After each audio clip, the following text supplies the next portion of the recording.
ท่านผู้ชมที่เคารพในวันที่21มังกร2026อยู่ที่สโมสรของสำนักปกครองเมืองไสเสถานครหลวงพิจันทร์ได้มีการจัดพิธีประกาศมอบหน้าที่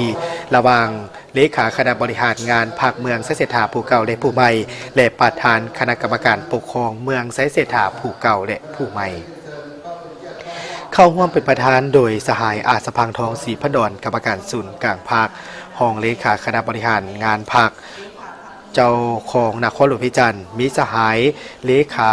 ห้องเลขาคณะภาคเมืองบรรดาคณะประจำภาคเมืองคณะภาคเมืองภาคส่วนที่เกี่ยวข้องเข้าร่วม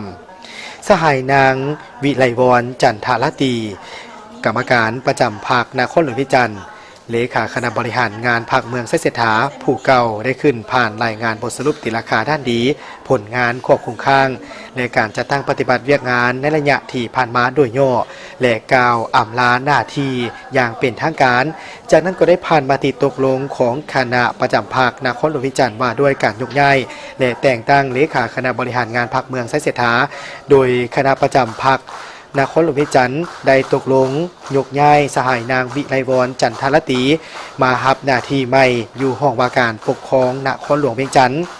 และแต่งตั้งสหายนางบัววรสุขล้าแสงกรรมการภาคนครหลวงพิจันทร์เป็นเลขาคณะบริหารงานภาคเมืองไสเสถาได้ผ่านข้อตกลงของทานเจ้าของนครหลวงพิจันทร์ว่าด้วยการยกย้ายและแต่งตั้งประธานคณะกรรมการปกครองเมืองไสเสถา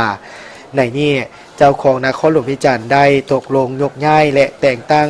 ทานคำสวรรค์โคตรไซประธานคณะกรรมการปกครองเมืองไสเสถาไปเป็นหัวหน้าคณะโฆษณาอบรมนครหลวงพิจันทร์และผ่านข้อตกลงของทานเจ้าของนครหลวงพิจันทร์ว่าด้วยการแต่งตั้งทานกลุ่มภวาจำปาสุขห้องเลขาพรรคเมืองไสเสถาเป็นประธานคณะกรรมการปกครองเมืองไสเสถาพร้อมกันนี้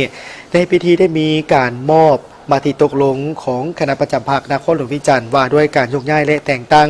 เลขาคณะบริหารงานพรรคเมืองไสเสถาและมอบข้อตกลงของทานเจ้าของนครหลวงพิจันทร์ว่าด้วยการยกย้ายและแต่งตั้งประธานคณะกรรมการปกครองเมืองไสเสถามอบโดยสหายอาสพังทองศรีพันดอนและเซ็นบทบันทึกมอบรับหน้าที่เลขาพรรคเมืองประธานคณะกรรมการปกครองเมืองไสเสถาระหว่างผู้เก่าและผู้ใหม่เติมอีก